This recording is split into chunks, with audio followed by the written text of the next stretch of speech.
My son sued me to the federal court, taking my $18 million house and custody of my grandchildren. You'll never see the kids again, you crazy old woman, he laughed before the judge. Desolate, I moved to my late husband's farmhouse. But while cleaning, I found a safe hidden behind the stove. The combination was my birth date. Inside was a letter that began, "If you're reading this, it's time for the truth. My name is Miriam. I am 67 years old. And until 3 months ago, I believed I had a family that loved me. My husband, Vincent, died 2 years ago from a heart attack, leaving me a mansion valued at $18 million and several prosperous businesses. I thought my son Derek, a successful 42-year-old lawyer, would be my support in my old age. How terribly wrong I was. It all started when Derek arrived home with Celeste, his wife, and the 8-year-old twins, Kai and Iris. I was living happily with my grandchildren, caring for them while their parents worked, cooking their favorite meals, taking them to the park. "Mom, we need to talk," Derek told me that October afternoon with a seriousness that sent a chill down my spine. Celeste was by his side, wearing that red dress that always seemed too bold for her with an expression I couldn't decipher. "What is it, son? Is something wrong?" I asked, pouring coffee in my favorite sunroom, the one where Vincent and I had spent so many afternoons talking about our dreams. "We've been watching you, Mom. Lately, you've been acting very strangely. You forget things. You repeat conversations. You leave the gas on." Froze. It was true that sometimes I forgot where I left my keys or I'd repeat a story, but that happens to anyone my age. Didn't mean I was crazy. "Derek, they're just normal little memory lapses. Your father had them at my age too," I replied, trying to stay calm. But Celeste leaned forward with those calculating eyes that always made me nervous. "Miriam, yesterday you gave the children ice cream for breakfast. The day before you forgot to pick them up from school. The principal had to call us." That wasn't true. I would never forget my grandchildren. But before I could defend myself, Derek dropped the bomb that would destroy my world. "Mom, we've consulted with several doctors. We believe you have the early stages of Alzheimer's. This house is too big for you. And the children, well, they can't be in danger." The words hit me like daggers. Alzheimer's. Danger. What was my own son talking about? "I don't understand, Derek. I feel perfectly fine. I've taken care of the children since they were born. I would never harm them." Celeste and Derek exchanged a look that broke my soul. It was the look of two people who had already made a decision without consulting me. "That's why we've decided it's best for you to move into a specialized care facility. We'll sell the house to pay for your care, and the children will stay with us permanently." My world came crashing down. My house, the one Vincent and I built with so much love. The one that held 40 years of memories. Sell it and be separated from Kai and Iris forever. "No, Derek. This is my house and those are my grandchildren too. I'm not going anywhere." But my son was no longer the loving child I raised. His eyes hardened in a way that scared me. "Mom, you can either cooperate or we can do this the legal way. You decide." That threat was the beginning of the end. In the following weeks, Derek hired doctors who confirmed his false diagnosis, presented testimony from neighbors who supposedly saw me behaving strangely, and took everything from me. The day of the trial was the most humiliating day of my life. Sitting in that cold room, listening to my own son describe me as a demented and dangerous old woman, I felt my heart shatter into pieces. The day of the competency hearing arrived like a nightmare from which I couldn't wake. I sat in that cold courtroom watching my own son destroy my reputation, word by word. Derek had worn his best black suit, the one I'd given him for his birthday last year. Irony. Celeste was in the gallery wearing a gold dress that shimmered under the fluorescent lights as if this were a celebration instead of my own living funeral. "Your Honor," Derek began with that professional voice that used to make me so proud. "My mother, Miriam, is showing clear signs of advanced cognitive decline. She can no longer live alone in that $18 million mansion without posing a danger to herself and to my children." Tears began to roll down my cheeks. How could he be saying these things about me? I who had raised him after Vincent worked 18-hour days to build our empire. I who had stayed up all night nursing his fevers, who had sold my jewelry to pay for his university education. I present to this court the testimony of Dr. Blackwood, a specialist neurologist who evaluated my mother last week. An older man rose from the stand. I had never even met him. Yet there he was, deciding my future with words I never thought I'd hear about myself. After a thorough evaluation, the doctor said in a monotone voice, "Mrs. Herrera presents symptoms consistent with early-onset dementia, frequent memory loss, temporal disorientation, and episodes of confusion that could jeopardize her safety and that of any minors under her care." "That's a lie," I shouted, jumping up from my seat. "I've never been with that doctor in my life." The judge banged his gavel. "Ma'am, maintain your composure or I will have to ask you to leave the courtroom." My lawyer, an inexperienced young man who had cost me $5,000 because I had no more money after Derek froze my accounts, gently took my arm. "Mrs. Herrera, please sit down. This isn't helping you." But how could I stay calm while listening to lie after lie? Derek continued presenting evidence of my supposed dementia. Testimonies from neighbors who claimed they'd seen me talking to myself in the garden. The truth was, I talked to Vincent, visiting his memory while I watered the flowers he had loved so much. "Your Honor," Derek said, pulling out a thick folder. "I also present photographs of my mother's house. As you can see, there are clear signs of neglect and disorder that confirm her inability to maintain a safe home. The photographs were passed from hand to hand. I recognized my kitchen, but it looked dirty, messy, as if someone had deliberately trashed it. My living room was filled with stacks of old newspapers. My bedroom had clothes thrown everywhere.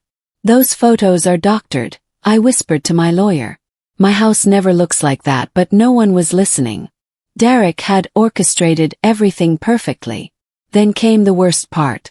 Derek approached the stand, and with fake tears in his eyes that turned my stomach began his final performance. "Your Honor, it pains me deeply to be here today. I love my mother, but my children, Kai and Iris, deserve to grow up in a safe environment. Last month, my mother forgot to pick them up from school. They were found alone at 7 o'clock in the evening, crying because they thought we had abandoned them." "Liar!" I screamed again. I would never do that to my grandchildren. But Derek continued his act. "Last week she gave them adult medication thinking they were vitamins. We had to take them to the hospital to have their stomachs pumped." Every word was like a knife in my chest. My own son inventing terrible stories about me to get his hands on my inheritance. Celeste also testified with that sweet false voice she used at family gatherings. "Miriam has always been a wonderful mother-in-law, but lately she's very changed. Yesterday she asked me the same question 5 times. The day before, she didn't recognize the children for a moment. It's so sad to see her like this. Lies. But the judge believed them. I could see it in his eyes, in the way he nodded as he listened to each fabricated testimony. When it was my turn to speak, I stood with all the dignity I had left. "Your Honor, I raised that man sitting over there. I worked alongside my husband for 40 years to build everything we have. I have never endangered my grandchildren. I love them more than my own life." My voice broke as I saw Kai and Iris's little faces in the gallery, not understanding why Grandma was crying in this strange place full of serious people. Derek was my pride and joy. I sent him to the best university, paid for his law degree, supported him when he started his own firm. And this is how he repays me. By inventing illnesses, I don't have to take what my husband and I built with so much sacrifice. But my words sounded like the ramblings of a desperate old woman. Derek had planted the seed of doubt, and now everything I said seemed to confirm his version of events. The judge deliberated for just 20 minutes. 20 minutes to destroy an entire life. After reviewing all the evidence presented, he said in a solemn voice, "This court finds that Mrs. Herrera is not in a condition to manage her assets, nor to maintain custody of minors." The gavel fell like a lightning bolt. Legal guardianship and administration of assets are granted to Mr. Derek Herrera, and permanent custody of the minors Kai and Iris is his responsibility. The world stopped. Derek stood up in triumph. hugging Celeste as if they had won the lottery, because that's exactly what they had done. They had won $18 million with lies. I rushed to my grandchildren before they could be taken from me forever. "Grandma loves you so much," I whispered, hugging them desperately. But Derek pushed me away abruptly. "Get away from my children. You've done enough damage." And then came the phrase that would haunt my nightmares. "You'll never see the kids again, you crazy old woman," he said with a laugh. Just low enough for only me to hear, but with a cruelty I will never forget. I walked out of that courthouse completely destroyed, without a home, without grandchildren, without family, without anything. I walked out of that courthouse like a ghost. My legs trembled so much I could barely walk. People looked at me with pity as I dragged my feet through the cold hallways that had witnessed my public humiliation. Derek and Celeste came out behind me. He with a satisfied smirk that turned my stomach. She was carrying Iris in her arms while Kai walked hand in hand with his father, my grandchildren, the babies I had helped raise, who knew my lullabies by heart, who ran into my arms every time they saw me. "Bye, Grandma," Kai shouted, trying to pull his hand free from Derek's to run to me. But his father held him tight. "She's not your grandma anymore, son. Remember what we told you. The lady is very sick and can't take care of you anymore." Tears completely blinded me. "Derek, please. They're my grandchildren too. Don't do this to me." But he kept walking as if I were invisible. Celeste shot me one last look. And for a second, I saw something in her eyes that chilled my blood. It wasn't sadness or compassion. It was pure triumph, as if she had been waiting for this moment for years. My lawyer approached with a defeated look. "I'm so sorry, Mrs. Herrera. We did what we could, but the evidence against you was overwhelming." Evidence? It was all lies. Derek made up every word. "I know, but legally we couldn't prove it." Derek is a very skilled lawyer. He prepared this case for months, maybe years. Those words hit me like a hammer. Years. Did that mean my son had been planning to rob me for much longer than I imagined? The next few days were hell. I had 1 week to get my things out of the mansion that had been my home for 40 years. 1 week to pack a lifetime into boxes. Derek didn't speak a word to me during the whole process. He hired a moving company to pack my belongings as if I were a stranger. I walked through those halls full of memories, touching the walls where Vincent and I had hung pictures of our family, where we had marked Derek's height as a child. "Ma'am," the moving supervisor said to me, "what should we do with these antique pieces in the basement?" I went down to see what he was talking about. In a dusty corner were the first pieces of furniture Vincent and I bought when we were newlyweds. A wooden table he had repaired with his own hands. The chairs we had painted yellow together one Sunday afternoon. "Leave them," I told them, my voice breaking. "I have no room for memories anymore." But Derek appeared behind me with that coldness that was now so familiar. "Take it all. I don't want anything of hers in my house." His house. It was my house. The house Vincent and I built brick by brick. The house where he was born, where he took his first steps, where we celebrated every one of his birthdays. "Derek, please just let me keep a few pictures from when you were a child. Some memories of your father." He looked at me as if I were an annoying insect. "I already told you I don't want anything of yours here. This house needs a deep cleaning after years of neglect." Neglect. I had kept that house immaculate for decades. Every corner sparkled. Every garden was perfectly manicured. But now Derek was describing it as if it had been a dump. Celeste appeared on the basement stairs wearing tight jeans and a pink blouse that seemed too young for her 35 years. "Honey, the decorators are here. They want to start on the main living room remodel." Remodel. It hadn't even been 3 days since they got the house, and they already wanted to erase every trace of my existence. "Wait," I begged. "At least let me say goodbye to the grandchildren. I haven't been able to explain what's happening." Derek laughed with a cruelty I had never known in him. "Explain what?" "That their grandmother is crazy. We already explained it to them. The children understand that you need specialized medical help. I'm not crazy and you know it. The doctors say otherwise, Mom. And now, please finish packing and leave." The children get scared when you get hysterical. Hysterical. That word hurt more than all the lies in court. I, who had always been a calm, thoughtful woman who had solved every family problem with patience and love, was now hysterical for defending my home and my grandchildren. That night, I slept in a cheap motel near the airport. I had nowhere to go. Derek had frozen all my accounts for my own good, according to the judge. I only had the cash I kept in my purse for emergencies. I sat on that hard, cold bed, surrounded by boxes of the few personal items I could salvage. And I cried as I hadn't cried since Vincent's death. But these weren't tears of grief for a natural loss. They were tears of betrayal, of disbelief, of a wound I knew would never fully heal. The next day, I remembered the farmhouse. Vincent had bought the property 20 years ago when we dreamed of retiring to the country. It was 2 hours from the city on a 5-hectare plot surrounded by mountains. We had only gone a few times because we were always busy with the businesses, but Vincent kept it because he said one day it would be our refuge. Maybe Derek doesn't know it exists, I thought with a thread of hope. I hired a taxi that cost me $200, money I couldn't afford to spend, but I had no other choice. The driver looked at me curiously as he loaded my boxes into the car. "Moving to the country, ma'am?" "Something like that," I replied, not wanting to explain my tragedy to a stranger. The drive was silent. I watched out the window as the city receded, taking with it everything that had been my life until that moment. The skyscrapers gave way to small houses, then open fields, and finally the mountains that surrounded Vincent's farmhouse. When we arrived, my heart sank. The property looked abandoned, as if no one had set foot there in years.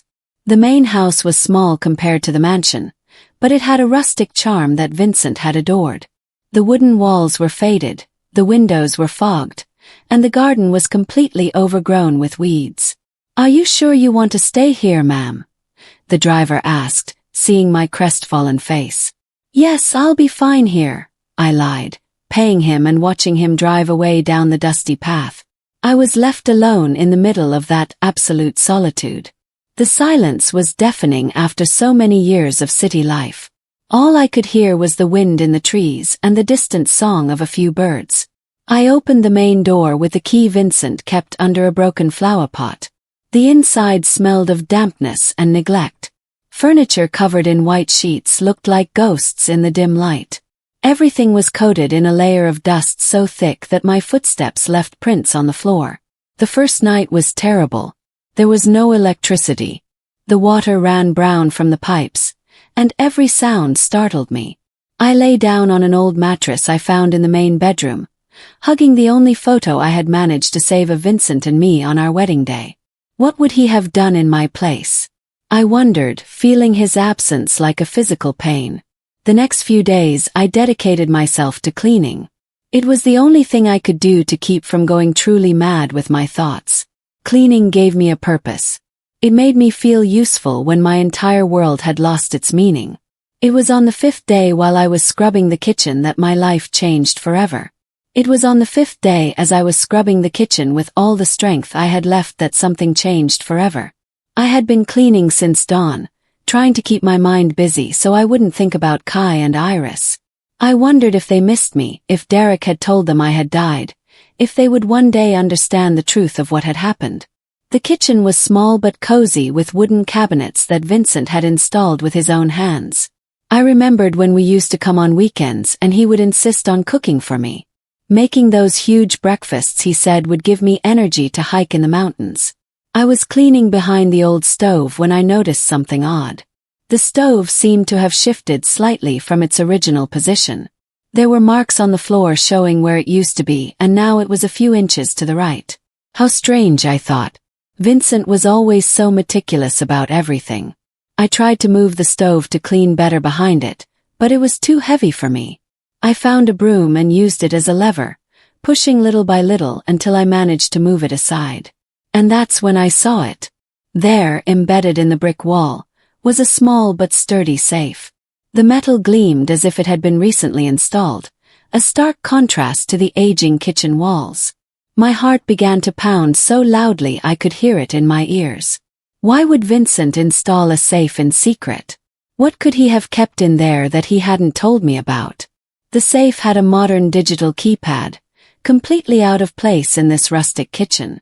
It looked like one of those that opens with a 6-digit numerical combination. I stood in front of it for several minutes trying to process what I had found. Vincent and I never kept secrets. We shared everything. Bank accounts, important documents, business decisions. Why would he hide this from me?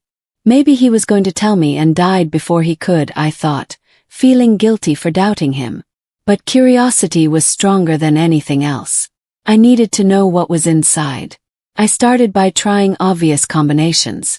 First, our wedding date 061582. Nothing. Then I tried his birth date 122353. That didn't work either. I tried Derek's birthday 081181. The panel flashed red, indicating an error. I sat on an old chair in the kitchen, staring at the safe as if it were an unsolvable riddle. What combination would Vincent have chosen? He was a man of routines, of numbers that held special meaning for him. Then I remembered something he had told me many times during our marriage. Miriam, you are the most important thing in my life. The day you were born was the day the universe decided to bless me. With trembling hands, I entered my birth date, 031557. The panel flashed green, and I heard a metallic click that echoed through the silent kitchen. The door swung open slowly, revealing the contents of the safe. Inside were several folded documents, a small voice recorder, and what appeared to be a thick manila envelope. The first thing I picked up was a letter with my name written in Vincent's unmistakable handwriting. My hands shook so much I almost dropped it as I unfolded it. My dearest Miriam, it began. If you are reading this, it means I am no longer with you and something terrible has happened. If it is time for the truth, it is because Derek has finally shown his true colors. I sat down abruptly. Derek showed his true colors. What did that mean? Vincent had died 2 years before Derek sued me. How could he have predicted what would happen? I continued reading, my heart racing. For the last 5 years of my life, I discovered things about our son that broke my heart. I didn't tell you because I didn't want to destroy the image you had of him. But now that I'm not here to protect you, you need to know the truth. The truth about what? Derek had been an exemplary son. A bit distant in recent years, but always respectful, always successful. Miriam, Derek is not our biological son. The letters blurred before my eyes. I read the sentence once, twice, 3 times, but the words made no sense. How could Derek not be our son? I had carried him. I had been in the delivery room. I had felt every contraction, every pain.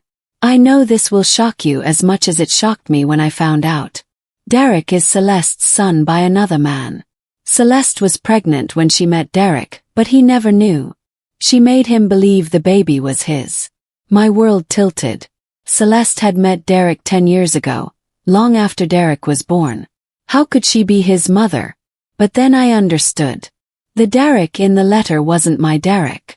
It was another Derek, a man Celeste had deceived years ago, making him believe he was the father of a child that wasn't his. I continued reading desperately. I discovered this by chance 5 years ago when I hired a private investigator to check on Celeste's background before our son married her. What I found left me cold. Vincent had investigated Celeste. That explained why he never fully accepted her into the family, though he was always polite to her. Celeste has a history of failed marriages, always for money. Her first husband was an older, wealthy, but sickly businessman. He died under suspicious circumstances 2 years after they married. He left her a considerable inheritance that she squandered in less than a year. My hands trembled so much I had to put the letter down on the table to continue reading. Her second husband was Felix Navarro, a young successful lawyer much like our Derek. Celeste got pregnant immediately after marrying him, but the investigator discovered she had been having an affair with another man for 7 months. When Felix Navarro demanded a paternity test, Celeste disappeared with the baby. My breathing quickened. Celeste had fled with a baby that wasn't her husband's. A baby that... Miriam, that baby is who we now know as our grandchildren. Celeste changed her last name and the child's, moved to another city and started over. When she met our Derek, she invented a story about being a widowed single mother. It couldn't be true. Kai and Iris, my beloved grandchildren, weren't really my grandchildren. But the letter continued. Our Derek fell head over heels for her and adopted the child as his own. He never knew that Celeste had specifically chosen him because he had the same name and profession as the child's real father. Tears began to fall on the paper, smudging the ink. It was all starting to make sense. The way Celeste always seemed to be calculating something. How she had insisted that Derek legally adopt the child. How she always looked at me with that strange expression. But the worst part, my love, is what I discovered later. But the worst of it, my love, is what I discovered later. My hands trembled as I turned to the next page of the letter. Vincent had discovered something even worse than all the rest. I braced myself for the next blow, though I wasn't sure my heart could take any more revelations. Celeste not only deceived Derek about the child's paternity, she has also been poisoning him against you from the moment they got married. I have found evidence that she has been planning to get her hands on our fortune for years. Poisoning him against me. I remembered all the small changes in Derek I had noticed but had chalked up to the stress of marriage and fatherhood. How he had started to question my decisions, to suggest I was aging poorly, to hint that maybe I needed help. I found recordings of conversations between Celeste and a friend of hers where they planned step by step how to get Derek to declare you mentally incompetent. Celeste knows corrupt doctors who are willing to sign any diagnosis for money. The air left my lungs. Celeste had orchestrated everything from the beginning. Every doctor who testified against me, every false testimony, every fabricated piece of evidence. I also discovered that Celeste has been subtly drugging you during family dinners for the last 2 years. Small doses of medication that caused temporary confusion and memory loss. That's why you sometimes felt disoriented after visiting them. I remember those evenings at Derek's house when I'd feel strangely dizzy after dinner, when Celeste would insist I have a second cup of coffee for digestion. How I would sometimes forget where I put my car keys when leaving their house or repeat a story without realizing it. Celeste documented every one of these episodes that she herself caused. Recorded videos of you acting confused. Took photos of you when you looked disoriented. All to build her case against you. The tears now flowed freely down my cheeks. My own daughter-in-law, the mother of my supposed grandchildren, had been systematically poisoning me to steal my life. Derek knows nothing about this, Miriam. He genuinely believes you are sick because Celeste has shown him all this false evidence. She has manipulated him so skillfully that he is convinced he is protecting you by taking away your independence. That hurt even more, to know that my son wasn't evil, but a victim of the same woman who had destroyed me. Derek truly believed he was doing the right thing. But there's more you need to know, my love. Things that will change everything. More. How could there possibly be more after all this? Celeste doesn't just plan to take your inheritance. She also plans to get rid of Derek once she has total control of the assets. My blood ran cold. Get rid of Derek. What did that mean exactly? I found evidence that Celeste has researched our family's medical history, specifically the heart problems that affected my father and me. She knows Derek has a genetic predisposition to heart attacks. Vincent had died of a sudden heart attack. His father too. Derek had inherited that predisposition, though he had been perfectly healthy until now. Celeste has been buying medication that can induce cardiac problems if administered in the right doses. I found them hidden in her house during a visit. Celeste was planning to kill Derek too. The woman was a monster, worse than I could have ever imagined. Once Derek dies naturally from a heart attack, Celeste will inherit everything as his widow, and the children will be completely under her control. She will have access to our entire fortune with no one to question her. The plan was diabolical in its simplicity. First, eliminate the inconvenient mother-in-law by declaring her incompetent. Then get rid of the husband once he had served his purpose. And finally, keep all the money and the children as a perfect cover. Miriam, if you are reading this, it means the first part of her plan has already succeeded. But I have good news for you. Good news. After everything I had just read, it seemed impossible that there could be anything good in this whole situation. The entire fortune Derek thinks he inherited are just properties and empty accounts I put in his name as a decoy. The real fortune, the $28 million, is in accounts and investments that only you now know about. 28 million. I thought our fortune was $18 million. Vincent had been hiding additional money. In this safe, you will find all the documents that prove Celeste is a con artist and a potential murderer. You will also find the deeds to properties Derek doesn't know exist, bank accounts in tax havens, investments that generate $500,000 a month. My hands trembled as I searched the safe. Sure enough, there was a thick manila envelope full of documents, deeds to properties in different countries, bank statements showing amounts that made me dizzy, investment certificates in international companies. I have also left recordings of Celeste confessing her plans, photographs of the medication she bought to kill me and to kill Derek, and a will that leaves everything, absolutely everything, in your name. I found the small recorder I had seen earlier. I turned it on with trembling hands and heard Celeste's voice speaking to someone on the phone. Yes, we're almost done with the old woman. The hearing is next week. Once Derek has control of everything, we'll start phase 2. The medication you got me will work perfectly. A heart attack during the stress of managing his crazy mother's estate will look completely natural. The voice was unmistakably Celeste's. Cold and calculating, talking about my son's death as if she were planning a vacation. More recordings followed. Celeste laughing as she described how she had been drugging me during family dinners. Celeste talking to the corrupt doctor about which symptoms he should mention in his testimony. Celeste planning how she would spend the millions once Derek was dead. The last document you'll find, my love, is a letter addressed to the FBI. I have compiled all the evidence against Celeste for fraud, attempted murder, and conspiracy. The letter is ready to be sent.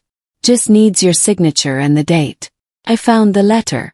It was addressed to the FBI office in the state capital, meticulously detailing all of Celeste's crimes with attached evidence. I have also prepared a legal strategy to reverse the court's decision. I have contacts in the judicial system who owe me favors. With this evidence, you will not only regain your freedom and your assets, but Celeste will go to prison for the rest of her life. My mind began to process everything slowly. Vincent had not only discovered Celeste's plans, he had prepared a complete counteroffensive. He had protected our true fortune, gathered incriminating evidence, and given me all the tools necessary to destroy the woman who had destroyed my life. But there is something else, my love. Something about the children you need to know. What else could there be about Kai and Iris? Celeste is not the twins' biological mother. I stopped completely. How could she not be their biological mother? I had been at the birth. I had seen my grandchildren being born. The twins are the children of Celeste's younger sister, a 16-year-old girl who died in a car accident shortly after giving birth. Celeste adopted the babies and passed them off as her own to get more sympathy from Derek and from us. I remembered when Celeste arrived with the newborn babies. She had said the delivery was difficult, that she'd had complications, that's why she looked so haggard. But now I understood she was mourning her sister, not recovering from childbirth. Kai and Iris's real grandparents live in another city. They are humble people whom Celeste pushed away with lies, claiming they were dangerous drug addicts. They have been searching for their grandchildren for years. Did that mean there was another family that loved my grandchildren as much as I did? That Celeste had not only stolen from me, but from them too. Miriam, you hold in your hands the power to save Derek, to get the children back, and to get justice for all the harm Celeste has caused. But you also have the opportunity for something greater. To reunite those children with their true family. The letter ended with a few lines that made me cry as I hadn't cried in years. My love, I know you feel betrayed and destroyed. But I want you to know that all of this has a reason. Celeste chose the wrong family to swindle. She chose a strong, intelligent, and brave woman who will not give up without a fight. You now have everything you need to win this war. Use it wisely. I love you forever, Vincent. I sat in that kitchen for hours, reading and rereading every document, listening to every recording over and over. The magnitude of Celeste's betrayal was overwhelming, but so was Vincent's meticulous preparation to protect me. My husband had been one step ahead the entire time. While Celeste thought she was executing the perfect crime, Vincent had been documenting her every move, every lie, every diabolical plan. But what struck me most was the realization that Vincent had died knowing all of this. He had lived the last years of his life, burdened with the knowledge that the woman we considered our daughter-in-law was planning to destroy our entire family. "Why didn't you tell me when you were alive?" I asked his photo that I carried in my wallet. We could have faced this together. But deep down I knew the answer. Vincent knew me better than anyone. He knew I would have never believed something so terrible about Celeste without overwhelming evidence. I would have tried to confront her, to talk to Derek, to resolve things amicably, and that would have given Celeste the chance to change her plans, to erase the evidence, to disappear with the children. Now I understood why Vincent had been so insistent that we install security systems in the house. Why he had started keeping copies of all important documents in different places. Why he had insisted I learn to manage our finances independently. He knew that one day I would be facing this battle alone. I picked up the recorder and listened again to Celeste's conversations. Her cold voice planning Derek's death filled me with a rage I didn't know I could feel. "Once the old fool dies from a heart attack," Celeste said, laughing, "Derek will be so stressed managing the crazy lady's estate that it will be easy to trigger his cardiac problems. The doctors will say it was genetic, inevitable." In another recording, she talked about the children. "The twins are perfect for generating pity. Poor little orphans who need stability. No one will question me keeping all the money to take care of them. And when they come of age, well, accidents happen." She was planning to harm Kai and Iris too. The woman's evil had no limits. But there was one recording that particularly caught my attention. Celeste talking to someone about me. "The old woman is stronger than I thought. She keeps resisting the drugs better than most. But it doesn't matter. The damage is done. Derek is completely convinced she has Alzheimer's. What if she recovers after the hearing?" The other voice asked. "She won't recover because she won't have the chance. Once she's committed to the facility, a little accident will solve the problem for good." Celeste had planned to kill me too. Not just steal my house and take my grandchildren, but to eliminate me completely. I stood up from the chair with a determination I hadn't felt in months. Vincent was right. Celeste had picked the wrong family to swindle. I reviewed all the financial documents Vincent had left. The amount of property and investments he had kept secret was incredible. We had houses in 3 different countries, stocks in multinational corporations, bank accounts generating interest in the millions. The mansion Derek had inherited was valued at $18 million, but it had a hidden $20 million mortgage that Vincent had secretly taken out. Technically, Derek had inherited a $2 million debt, not a fortune. The bank accounts he thought he controlled were empty. Vincent had transferred all the money to offshore accounts weeks before he died, leaving just enough to keep up appearances. The businesses Derek was now managing were empty shells. The real contracts, the major clients, the profitable investments, all were under corporate names that only I now knew. "Brilliant, Vincent," I murmured, smiling for the first time in months. "You gave them exactly what they deserved. Problems and debts." But my smile faded when I thought of Derek. My son was being manipulated as much as I was.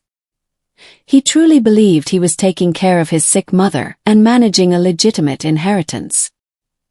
He didn't know his wife was using him and planning to kill him. I picked up the cell phone I had bought the day before and dialed the first number on the list Vincent had left. Harrison Price, an attorney specializing in financial fraud and reversing competency rulings. Price Law Office, a secretary answered. "This is Miriam Herrera. Vincent Herrera asked me to contact you if anything happened to him." There was a pause. Then Mrs. Herrera, "We've been expecting your call for 2 years. Mr. Price will see you immediately. Can you come in today? I'll be there in 3 hours." I packed all the documents, the recordings, and the evidence into a suitcase. For the first time since the hearing, I got dressed with care. I put on my best black suit, the one Vincent said made me look powerful, put on makeup to cover the dark circles from crying, and styled my hair with an elegance I had lost during these terrible months. Looking at myself in the farmhouse mirror, I recognized the woman I had once been. Strong, decisive, capable of facing any challenge. Celeste had tried to destroy that woman, but she had not succeeded. The journey back to the city was completely different from the trip out. This time I was not a defeated old woman fleeing her humiliation. I was a warrior with powerful weapons preparing for the battle of her life. Mr. Price's office was on the 20th floor of a modern building in the financial district. The man who greeted me was older than me with white hair and shrewd eyes that immediately reminded me of Vincent. "Mrs. Herrera," he said, shaking my hand firmly. "Vincent was my best friend. He told me everything before he died and asked me to help you when the time came. You knew what was going to happen. Vincent explained Celeste's plans to me 2 years ago. We have been preparing your defense ever since. All we need is your authorization to proceed." He showed me a legal strategy that he and Vincent had developed together. First, they would present evidence of fraud in the original hearing, proving the medical testimonies had been bought. Second, they would expose the drugs Celeste had been administering, which would explain my episodes of confusion. Third, they would reveal that Derek had inherited only debt, not wealth. "But that's not all," Mr. Price continued. "We are also going to proceed criminally against Celeste for attempted murder, fraud, kidnapping and conspiracy." Kidnapping. The twins are not legally hers. When she adopted her sister's children, she forged documents to pass as the biological mother. The real grandparents never consented to the adoption. He showed me documents Vincent had obtained. Kai and Iris's real grandparents, Ramon and Sylvia Torres, had been searching for their grandchildren for years. Celeste had told them the children had died in the same accident as their daughter. "They have a legal right to custody," the lawyer explained. "And after everything they've suffered, they are willing to share custody with you if it means getting the children out of Celeste's clutches." My heart filled with hope. I was not only going to get my grandchildren back, but I was going to meet another family who loved them as much as I did. "When do we start?" "Yes, right now." Vincent already had everything prepared. "We just need your signature on these documents." I signed paper after paper.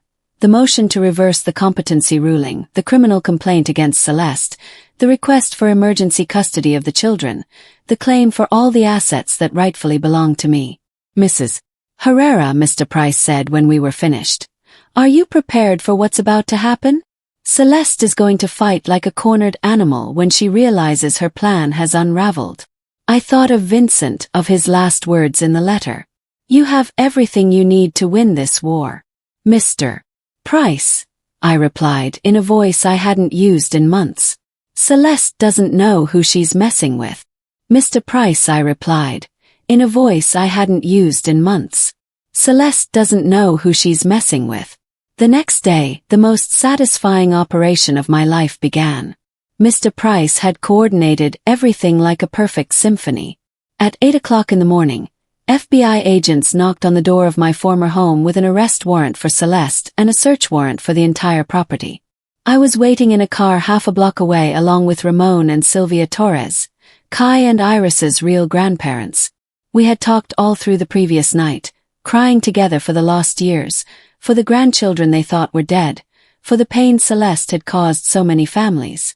"Mrs. Herrera," Ramon had told me with tears in his eyes. "For 8 years, we have visited our grandchildren's grave every Sunday. Celeste told us they had been burned in the accident, that there was nothing left to bury." Linda had added, her voice cracking. "We never stopped loving them. We never stopped looking for them. We knew in our hearts that something wasn't right." Now, sitting in that car, we watched justice being served. Celeste came out of the house in a bathrobe, screaming like a maniac as the agents read her rights. Her shouts woke up the whole neighborhood. I could see the shocked faces of the neighbors who had testified against me. The same ones who had said I was a dangerous and unbalanced old woman. "This is a mistake," Celeste shrieked as they handcuffed her. "I haven't done anything. The crazy one is the mother-in-law, not me." Derek ran out after her, completely confused, trying to understand what was happening. He was wearing only pajama pants and a t-shirt. His hair disheveled and the look of someone who had just woken up in a nightmare. "Agent, there's a mistake," my son yelled. "My wife hasn't committed any crime. The one who needs medical help is my mother." One of the FBI agents approached Derek with a manila envelope. "Sir, we need you to come with us to clarify a few things. Your wife is under arrest for fraud, attempted murder, document forgery, and kidnapping." Derek's face crumbled. "Kidnapping? Of whom?" "Of the children living in this house. It turns out they are not legally yours, nor your wife's." At that moment, Kai and Iris appeared at the door, frightened by all the noise. My grandchildren, my babies, with terror on their little faces, not understanding why police were arresting the woman they believed was their mother. Ramon and Sylvia got out of the car and ran. They didn't care that there were FBI agents, news cameras that had appeared out of nowhere, or curious neighbors recording everything on their phones. "Kai, Iris," Sylvia cried, tears streaming down her face. The children froze when they saw these strangers running toward them. But then something magical happened when Ramon knelt in front of them and smiled with his kind eyes. Iris tilted her head as if remembering something from long ago. "Grandpa Ramon," the little girl whispered. "Yes, my love. I'm Grandpa Ramon, and she's Grandma Sylvia. We've been looking for you for a very, very long time." Kai recognized them too. The children were only a few months old when Celeste stole them, but the memory of true love is never completely erased. Derek was paralyzed watching the scene. "I don't understand. Who are you? Why do the children know you?" Then I got out of the car. The moment Derek saw me, it was as if he had seen a ghost. His face went through shock, confusion, fear, and finally something I hadn't seen in his eyes for years. "Shame." "Mom," he whispered. "What's happening?" "What's happening, Derek, is that your wife is a criminal who deceived us all, and now she is going to pay for all the damage she has caused." Celeste was still screaming as they put her in the police car. "Miriam, you damn old woman. This is all your fault. You ruined my perfect plan." "My fault?" The woman was such a psychopath that even at her arrest, she was blaming me for her crimes. The agents began bringing evidence out of the house. They found the medications Celeste had been buying to induce heart problems in Derek. They found the forged documents about the children. They even found a vial of the drugs she had been using to make me look demented during family dinners. "Mr. Derek," the lead agent said, "we need you to come to the station for a statement. You have also been a victim of your wife's crimes." My son looked at me with tear-filled eyes. "Mom, is it true? Everything we said about you in court was a lie." "Everything, Derek. Your wife was drugging me to make me seem sick. She bought false testimony from corrupt doctors. She planned everything for years to get our money. But I saw the evidence. I saw you confused, losing your memory. Because she was poisoning me. Every time I ate at your house, every time she served me coffee or dessert, she gave me drugs that made me act that way." Derek collapsed onto the front steps. The guilt, the shame, the realization of what he had done. It all hit him at once. "My God, Mom, what have I done? I took your house. I took you away from the children. I humiliated you in public. And all because of that woman." The children ran to me. "Grandma Miriam, Grandma Miriam." They cried, hugging me with that pure strength that only children have when they feel true love. "My babies." I wept, holding them as if I would lose them again. "Grandma never stopped loving you. Not for a single day." "Celeste told us you were very sick," Kai said. "That's why we couldn't see you. She also said you might die soon," Iris added. "That's why we were so sad." Celeste's cruelty knew no bounds. Not only had she kept me from my grandchildren, but she had psychologically tortured them by making them believe their grandmother was dying. Sylvia approached timidly. Children, do you remember us? We're the parents of your real mommy, the one who's in heaven. Iris nodded. Mommy used to talk about you before the accident. She said you were the best grandparents in the world. Ramon took out his wallet and showed them pictures of Celeste's younger sister, the twins' real mother. This is your mom when she was your age. See how much you look like her. The children looked at the photos with fascination. They did indeed look so much like their biological mother.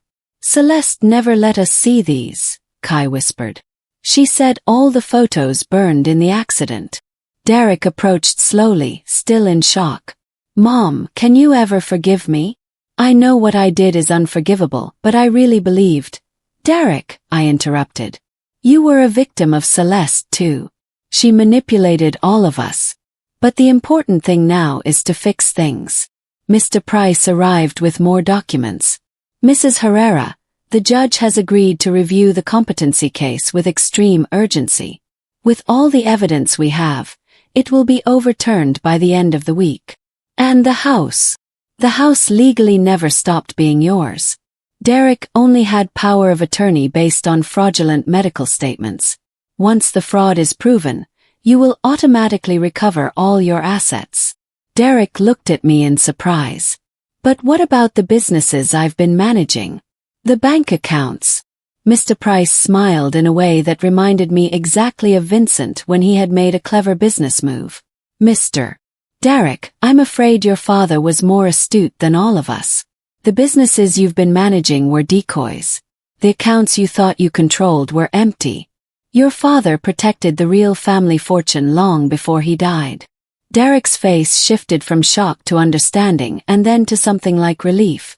Dad knew what was going to happen, he murmured. That's why he was acting so strangely in the months before he died. It wasn't because of his heart. It was because he knew what Celeste was planning. Your father loved you, Derek. But he loved me too, and he knew that if anything happened, I would need protection. In the distance, the police car with Celeste was driving away, but I managed to hear her final screams. This isn't over. You'll all pay for this.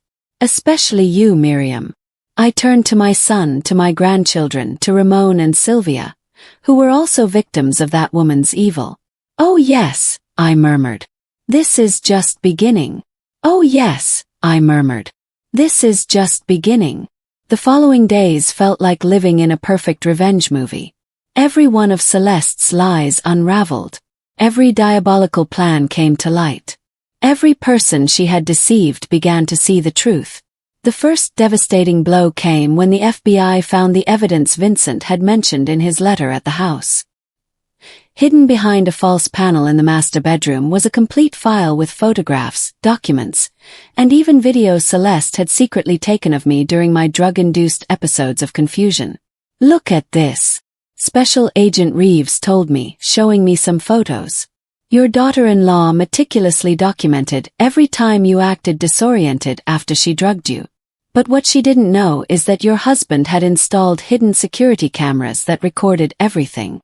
The recordings clearly showed Celeste putting crushed pills in my coffee, mixing powders into my food, even applying creams to my hands that contained substances to make me tremble and appear ill. We also found her personal journal, the agent continued. She documented every step of her plan for 3 years. She called it Project Perfect Inheritance. The journal was chilling. Celeste had calculated every last detail. How long it would take to convince Derek I was sick, which doctors would be willing to provide false testimony for money.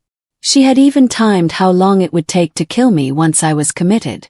But the most shocking discovery was that I was not her first victim. Mrs. Herrera, Agent Reeves explained in his office. We've been investigating Celeste's past and have found a pattern. She has done this before several times. He showed me a thick file with photos of different families. Her first husband, Gregory Winters, died of a heart attack at 50, 3 months after changing his will to leave everything to Celeste. Her second husband, Felix Navarro, the twins' real father, also died suddenly of heart problems after discovering the child wasn't his. She killed them all. We are exhuming the bodies for autopsies. But based on the drugs we found at her house and the methods she planned to use on your son Derek, we believe so. Celeste wasn't just a con artist. She was a serial killer who had perfected her method over years.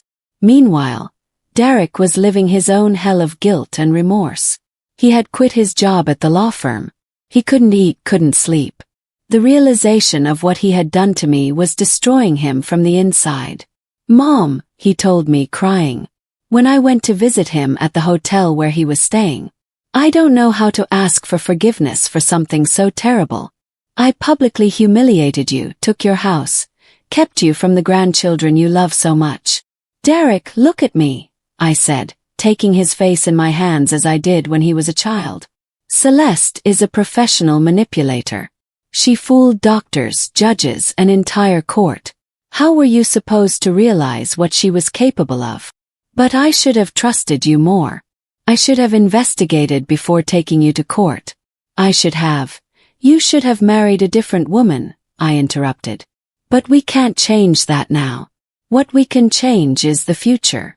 I told him about the true fortune Vincent had protected, about the properties and investments that even Derek didn't know existed.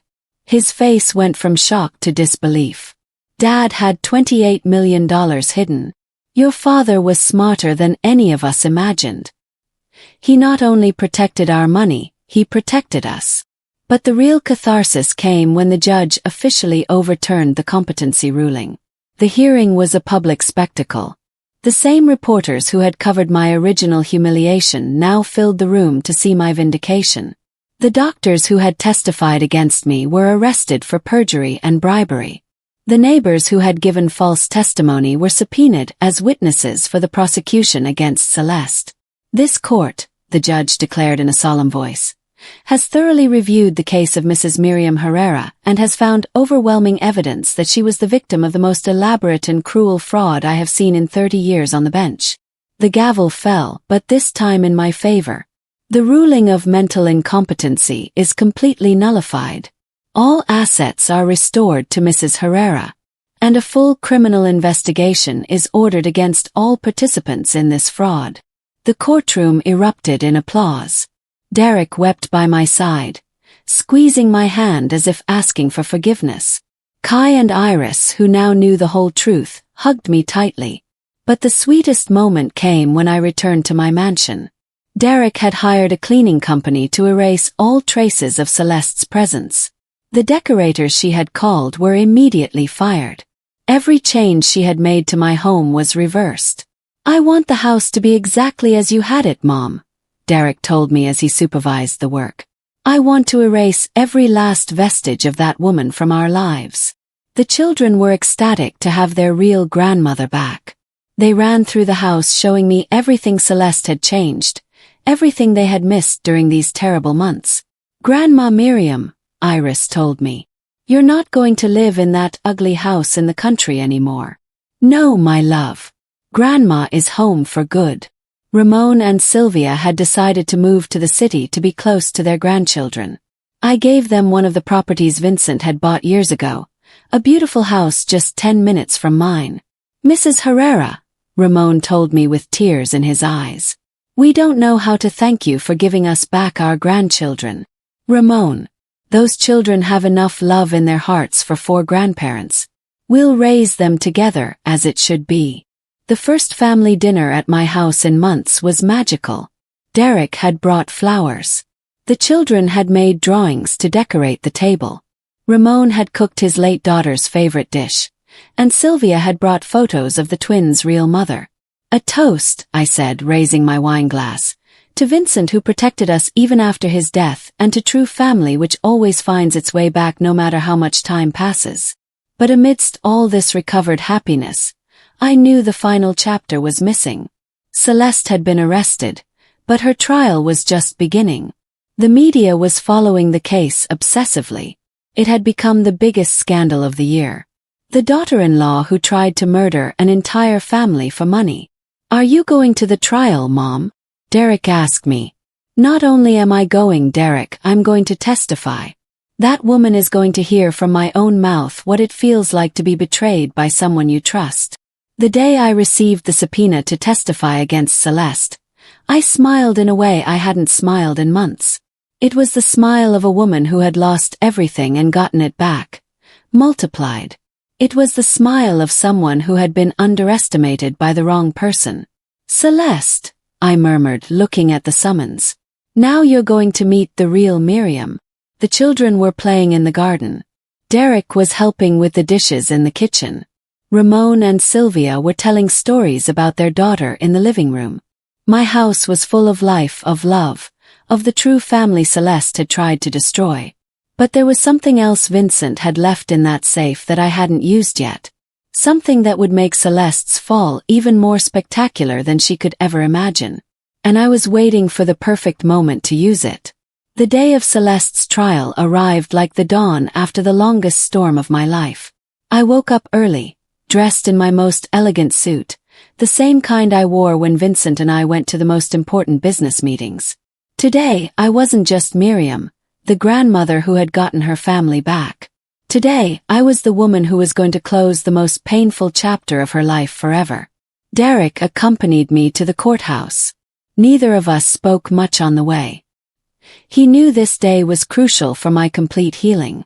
And I knew he needed to see Celeste punished as much as I did. The courtroom was packed. The media had turned the case into a circus. "The Black Widow who deceived an entire family," the headlines read. "The $1 million fraud that shocked the nation," the TV news reported. When Celeste entered in handcuffs, I was struck by her transformation. The elegant, manipulative woman I had known was gone. Her hair was unkempt. Her face was haggard, and her eyes had the desperate look of someone who knows their world is crumbling. But when she saw me in the gallery, something in her gaze changed. For a second, I saw a flash of that cold cruelty she had hidden so well for years. "Your Honor," the prosecutor began, "the state will present overwhelming evidence that the defendant, Celeste Miller, perpetrated one of the most elaborate and cruel frauds in the history of our judicial system." Over the next few hours, I listened as all of Celeste's crimes were laid bare. The medication she had bought to kill me and Derek, the forged documents about the children, the purchased medical testimonies, the recordings where she planned our deaths as if it were a shopping list. When it was my turn to testify, I stood with all the dignity Vincent had taught me during 40 years of marriage. "Mrs. Herrera," the prosecutor said, "can you describe to the court how you felt when you discovered that the woman you considered your daughter-in-law had been systematically poisoning you?" "Your Honor," I replied, looking directly at Celeste, "I felt as if I had been living with a venomous snake for years without realizing it. But I also felt proud that my husband had been smarter than she was." Celeste glared at me, but I continued. "This woman not only tried to steal my money and my house, she tried to steal my grandchildren, my dignity, my sanity, and finally my life. But what hurts me the most is that she was willing to kill my son, a man who sincerely loved her, just for greed. What would you say to the defendant if you could speak to her directly?" The judge gave me permission to address Celeste. I stood from my seat and walked toward her. Her eyes followed me with a mixture of hatred and fear. "Celeste," I said, my voice clear and strong, "did you think you had chosen the perfect family to swindle? An elderly widow, a trusting son, helpless children. Did you think we were easy victims?" She tried to interrupt me, but the judge silenced her. "But you made a fatal mistake. You underestimated the power of true love. Vincent loved me so much that he protected me even after his death. Derek loves me so much that he is destroyed by the guilt of having believed you. And those children you tried to take from me love me so much that they never stopped asking for their grandma." Tears began to roll down Celeste's cheeks, but they weren't tears of remorse. They were tears of rage at having been discovered. "And now," I continued, pulling the last document Vincent had left in the safe from my bag, "I want you to hear this." I handed the paper to the prosecutor. It was a full confession that Vincent had secretly recorded from Celeste, where she admitted to killing her previous husbands and detailed exactly how she planned to kill Derek and me. When the recording began to play in the courtroom, Celeste completely collapsed. Her cold, calculating voice filled the room. "The idiots never suspect a thing when they die of heart attacks. It's the perfect crime. And when Derek dies, I'll have almost 30 million and 2 kids to make everyone feel sorry for me for the rest of my life. The room erupted in horrified murmurs. Even the judge seemed shocked by the coldness of her words. "That recording is illegal," Celeste shouted. "Vincent Herrera had no right to record me without my consent." "Ma'am," the judge replied in a stern voice, "when you were on private property planning murders, you forfeited any expectation of privacy." Celeste's defense attorney, who had been fighting an impossible battle from the start, finally gave up. "Your Honor, my client wishes to change her plea to guilty on all charges." But Celeste jumped up furiously. "No, I'm not pleading guilty to anything. That family owes me everything. Derek was a loser before he met me. The children were orphans nobody wanted, and the old woman was just wasting a fortune." Her words sealed her fate. At that moment, the entire courtroom could see Celeste's true psychopathic nature. There was no repentance, no remorse, only rage at being caught. The judge didn't need to deliberate for long. "Celeste Miller, this court finds you guilty of aggravated fraud, first-degree attempted murder, forgery, kidnapping, and criminal conspiracy. I sentence you to life in prison without the possibility of parole." The gavel fell with a sound that was like music to my ears. Celeste was dragged from the courtroom, screaming threats. "This isn't over. You'll all pay, especially you, Miriam." But her screams faded into the distance as I stood there, victorious, surrounded by my true family. Derek hugged me, crying, "Mom, I can never forgive myself for putting you in danger." "Derek," I whispered in his ear, "you didn't put me in danger. You saved me. If you hadn't married her, if we hadn't lived through all this, we would have never discovered that Vincent had left us an even greater fortune. We would have never met Ramon and Sylvia, and we would have never learned to truly value what we have." The following months were a time of total reconstruction. Derek went back to practicing law, but now he specialized in helping victims of family fraud. Ramon and Sylvia became the grandparents the twins had lost, and I became a stronger woman than I had ever been. With the full fortune Vincent had left me, I established a foundation to help elderly victims of family abuse. The Vincent Herrera Foundation, I called it, so that no family will ever again be destroyed by greed. Kai and Iris grew up surrounded by true love, knowing the story of their biological mother, proud to have 4 grandparents who adored them, and understanding that real love has nothing to do with blood, but with the heart. One afternoon, 5 years after the trial, I was in my garden watching the grandchildren play when Derek approached with a smile. "Mom, do you know what day it is today? The anniversary of something good, I hope." It's exactly 5 years since Celeste was sentenced to life in prison.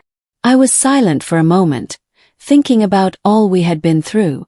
"You know what, Derek? I had almost forgotten. That woman is no longer a part of our lives." And it was true. Celeste had become a shadow of the past while we had built a future full of light. That night, before going to sleep, I picked up the photo of Vincent that I always keep on my bedside table. "Thank you, my love," I whispered. "Thank you for protecting me, for teaching me that true love transcends even death, and for reminding me to never underestimate my own strength. Never underestimate the silence of a humiliated woman, because one day she may rise up stronger than anyone ever imagined."